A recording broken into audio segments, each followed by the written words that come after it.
Hi, 8th graders. This video about the Civil Rights Movement is designed to connect the topics we've been discussing in class, the book about slavery, the W.E.B. and Booker T debate, to some of the things that we'll be talking about specifically in class this week. Unfortunately, we don't have time to go through the entire Civil Rights Movement in the detail that I'd like to, which is why I made this video. We're going to look in depth on a couple of specific events that we can use to compare and contrast and sort of be big examples of this larger movement. But as you take notes, watch this, you should take notes, come in with questions, and we can discuss anything that's unclear or anything you want to know more about as we move forward. We're talking here about the Civil Rights Movement in the 1950s and the 1960s. This is obviously not the entire Civil Rights Movement. There were African Americans obviously pushing for equal rights long before the 1950s. There are still African Americans pushing for equal rights today. But when we think about the Civil Rights Movement, this is sort of like the hallmark, the moments that everyone remembers, and a lot of the most famous events take place during the 50s and 60s, which is why we focus on that here. To connect it to some of the things we've been doing in class, W.E.B. and his argument that African Americans need to stand up and ask for equal rights. One of the things that he does later in his life is he helps found an organization called the National Association for the Advancement of Colored People, the NAACP for short. This is the country's first civil rights group, and it is a really important group for two reasons. One, because it sort of connects W.E.B. and his arguments and schools of thought with people like Martin Luther King and other civil rights leaders who are going to come after him. But directly connecting this is the fact that the NAACP is the group that's paying for a lot of the early desegregation cases that go before the Supreme Court. Some parts of American society were desegregated before the 1950s. One of the most important events is that after World War II, the United States military desegregates. So in 1947, for the first time, you have black and white soldiers fighting together in units and serving in the military together. Up until this time, military units had been segregated.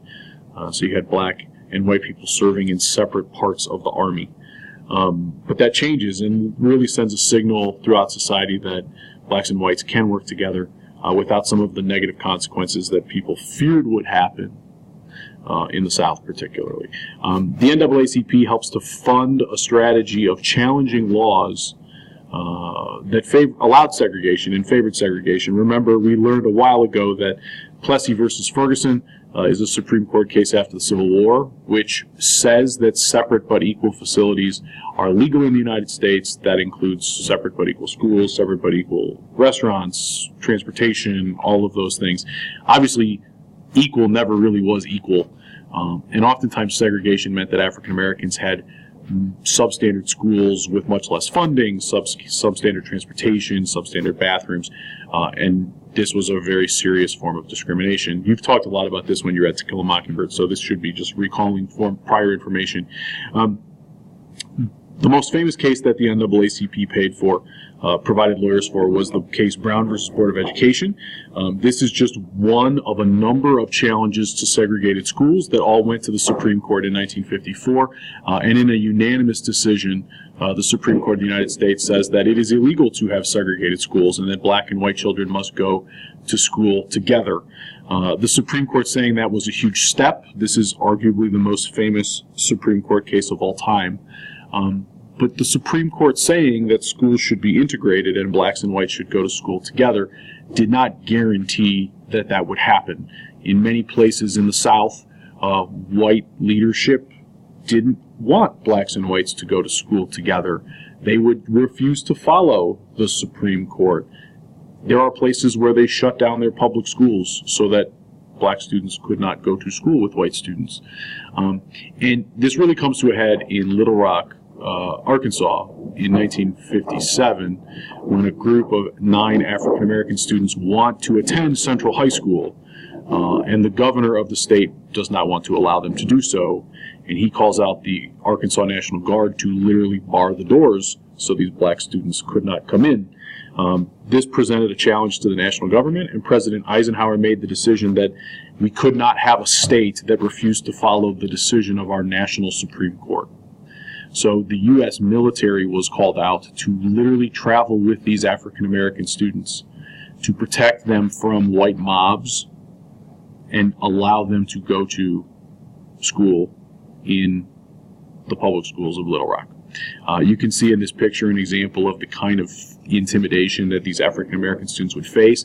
People would scream at them, spit at them, call them racial slurs, threaten violence, all because they wanted to go to a school with white students.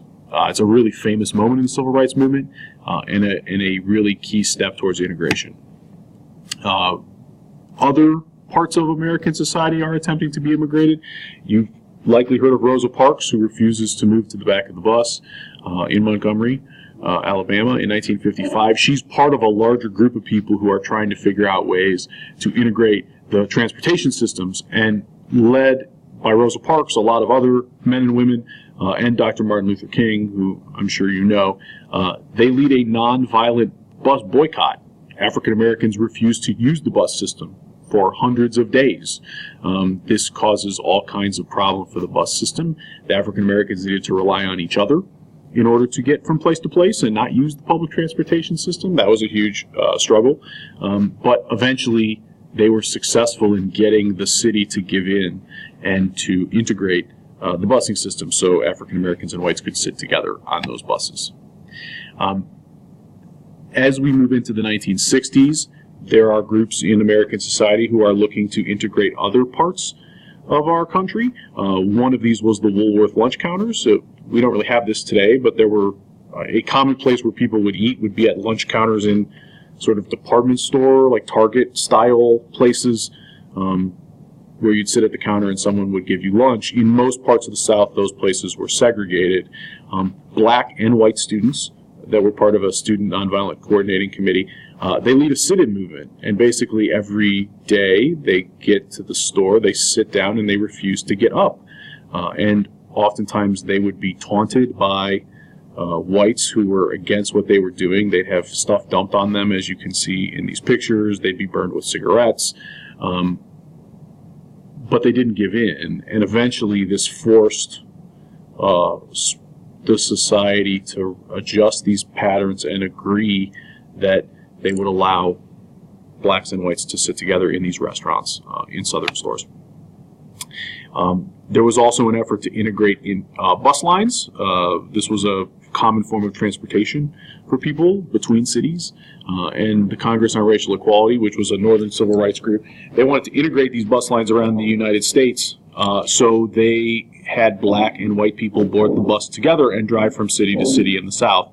What would oftentimes happen is when they got into a new city, particularly in Mississippi and Alabama, they'd be met by a mob of white people who would beat them. In this case, very famous case, a firebomb was thrown on the bus, so they couldn't hide on the bus, and they had to flee off the bus into the mob of angry white protesters who would beat them because they were so enraged about the fact that black and white people would be on buses together. Eventually, the federal government has to step in and protect the Freedom Riders and guarantee that we do not have segregation on buses and other forms of public transportation in the United States. One of the things that made the civil rights movement successful, and we talked a little bit about this when we talked about the Vietnam War, is the fact that now people have TVs. And it's one thing to read about violence and hear that African Americans are being beaten and other protesters are being beaten, and it's another to see it on your TV. And when people see images of African Americans being beaten with clubs, being attacked by dogs, being shot at with water hoses, it builds outrage. And people in the North, where this was not, like, things are not great in the North for equal rights, but they're much better than they are in the South. This outrages people. And those who had been bystanding easily now start to say, you know, I think there's something wrong here, and I actually think that the civil rights movement is right. This is at the same time as women are protesting for equal rights. It's the same time as there's an anti-war movement going on in the United States. So there's a lot of change taking place, and these movements are oftentimes connected together, and young people are protesting for multiple of these causes simultaneously. The sort of high moment of the civil rights movement is the March on Washington, which is a larger campaign to push for equal rights. and specifically a law that would protect civil rights in all accommodations in the United States. Really, the only thing we remember about that now is the fact that Martin Luther King gave an I Have a Dream speech, but he was just one of a series of speakers at this huge event that was organized to bring lots of whites and African Americans to Washington to push for equal rights. A year after this takes place and King gives this I Have a Dream speech and the March on Washington happens, Congress will pass the Civil Rights Act of 1964. It specifically makes it illegal to discriminate in public employment, in housing, so it's you're no longer able to not sell your house to a black person. You're no longer able to not give a job to a person because of their race or gender. You're not allowed to refuse to serve products or services to people because of their race or gender. It's a major improvement in civil rights in the United States, and it happens directly because of the action of the people pushing for it in the movement. Something we'll be spending a lot of time talking about in class was that once this battle over segregation starts to be won, a new focus shifts to voting, and a lot of people begin to go to the South to push for African Americans getting the ability to register to vote. Prior to this time, African Americans were oftentimes beaten if they tried to register to vote. States in the South had created laws like literacy tests and grandfather clauses designed to keep them from voting. And a lot of white students in 1964 go to Mississippi to work alongside blacks to help them to earn the right to vote. 3 of those students go missing. They are murdered. Their bodies are not discovered until later.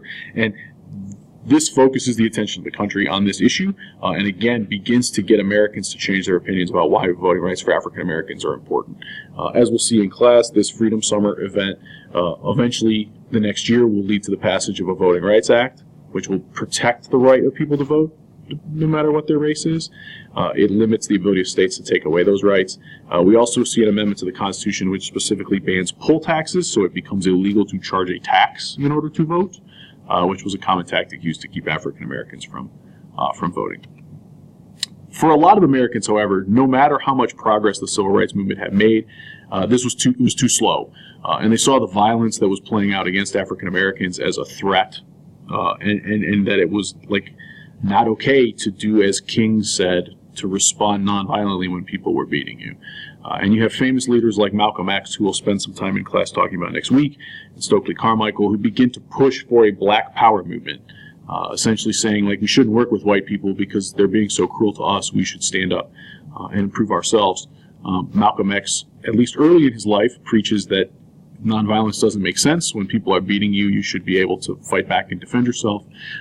And for a lot of young African Americans, that message is popular because they're seeing an older generation be victims of violence and not necessarily getting the results that they had hoped for. And there becomes this divide within the movement about what is the best approach in order to get equal rights. Throughout the 1960s, but particularly in 68 and 69, frustration over the lack of progress on civil rights leads to race riots in many major American cities. Cleveland was not exempt from this. We have these riots called the Huff riots. Huff is a neighborhood in Cleveland, sort of between downtown and University Circle.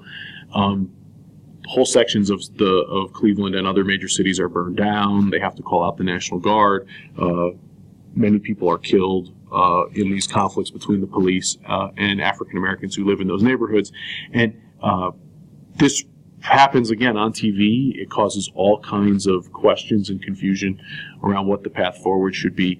And many people say that after Martin Luther King is assassinated and there's all these race riots in the late 1960s, progress on civil rights starts to stall. Many white Americans feel that civil rights has, quote unquote, gone far enough and we don't need to make any more progress. And things start to stall out and you don't see lots of new laws passed to create more rights for minority groups in the United States. One of the things we'll talk about at the end of this week is sort of a where are we now with this as a country, even though we've made significant progress. How far have we come and how far do we still need to go? Those are some things that we can talk about during class this week. If you have questions about any of this material, hopefully you wrote them down. We'll be talking about it in class on Monday. Thank you.